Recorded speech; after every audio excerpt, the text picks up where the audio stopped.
Hello students, today we will be discussing Coulomb's law in vector form. Coulomb's law we have already finished, and we know this thing. Coulomb's law is all about the electric force which exists between two charges when they are separated by some distance. Now electric force is there between these two charges, and we know this thing force is a vector quantity. So Coulomb's law is also having its vector form, so that only we'll be discussing today. So now what we have considered right now, I have considered that these two charges Q1 and Q2, they are like charges. So what I've considered, they both are positive charges. So here I've written plus Q1, here I've written what, plus Q2. They are separated by r distance. Now the thing is that if they are like charges, they will have force of repulsion between them. Repulsive force they will experience from each other. So now F12, please look here. F12, what is the meaning of F12? F12 is force on Q1 due to Q2. One we have written first, followed by 2. So what does that mean? Force on charge Q1 due to Q2. So now repulsive force is there. So force on Q1 due to Q2 will be in which direction? In this direction. Now what is F21? F21 is force on charge Q2 due to Q1. Force on charge Q2 due to Q1, and it will be in which direction? In this direction. F12 will be in this direction. F21 will be in this direction because it is a repulsive force, because what we have considered that these are like charges, these are positive charges, like charges, so that's why they will experience what, force of repulsion, and because of that only the direction of these forces are like this. F12 is in this direction and F21 is in this direction. Now if we are talking about vector form, we need to talk about unit vector as well. So here you can easily see r12 cap. Now here what is r12 cap? R12 cap is the unit vector whose direction is from Q1 to Q2. R21 is another unit vector whose direction is from Q2 to Q1. So I think this is clear. Now we know this thing. Unit vector can be written as vector upon its magnitude. We know this thing. So that's why what I've written over here, R12 cap is equals to R12 vector upon its magnitude. Its magnitude is R only. Similarly, R21 cap, how I've written, R21 vector upon R, that is magnitude, and that's it. So what is R12? R12 is a unit vector from Q1 to Q2, and R21 is another unit vector from Q2 to Q1. Now in vector form, how we will write this Coulomb's law for both F12 as well as for F21. Now F12 vector we are writing first. So Coulomb's law will remain as it is, 1 upon 4 pi epsilon naught Q1 Q2 upon R square. But here you have to keep one thing in mind. Here we are talking about force on Q1 due to Q2.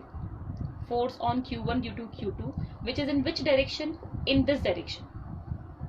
Now in this direction, which unit vector is there? So if you will clearly see over here, R21 is the unit vector which is in this direction.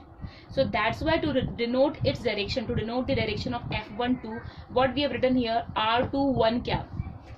Please take care of this thing, that whenever we are talking about F12 vector, which unit vector we are supposed to use? R21 unit vector. Why? Because the direction of F12 and R21 has to be same.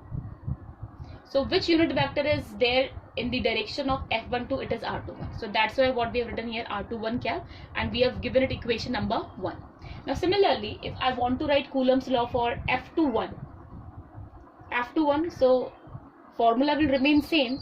Now you need to see one thing, that in direction of F21 is acting in this direction. In this direction, which unit vector is acting now? That is R12. So here what we have written, F21 vector is equals to 1 upon 4 pi epsilon naught Q1 Q2 upon R square, and in unit vector what we have written, R12 cap, and we have given it equation number 2. I hope this is clear. Now we know this thing. From here you can clearly see that R12 and R21, they are opposite in direction. So what I have written, R12 cap is equals to minus R21 cap. Now if you will substitute this thing in equation number 1 and equation number 2, what we can write? If we can write R12 cap is equals to minus R21 cap, similarly from equation number 1 and 2, what I can write? F12 vector is equals to minus F21 vector. It means what? Both these forces are equal and opposite. So we can say that Coulomb force obeys what? Newton's third law of motion. I think this thing is clear to everyone. Now we know this thing, this F12 and F21, how they're acting. They are acting along the line joining these two charges.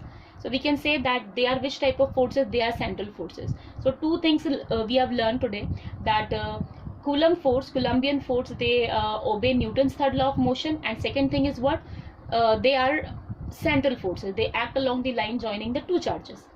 Now here we have considered like charges, both were positive. The same thing we can discuss, the same thing we can have for unlike charges if we will consider that these charges are equal and opposite. Like here I have considered one positive charge, and now Q2 is what? Negative charge. Now we know this thing, if unlike charges are there, they will experience which type of force? Attractive force. There will be force of attraction. So all the things will remain as it is. They are separated by r distance. R12 unit vector is from Q1 to Q2. R21 unit vector is from Q2 to Q1. What will change? The direction of force will change. Why the direction of force will change? Because here the force of repulsion was there, here force of attraction is there. So if I'm talking about F12 will be in this direction, force on Q1 due to Q2 will be towards Q2, and F21 will be in this direction, that is force on Q2 due to Q1 will be towards Q1. So the same thing we can have for unlike charges. So I think this topic is clear, that is Coulomb's law in vector form.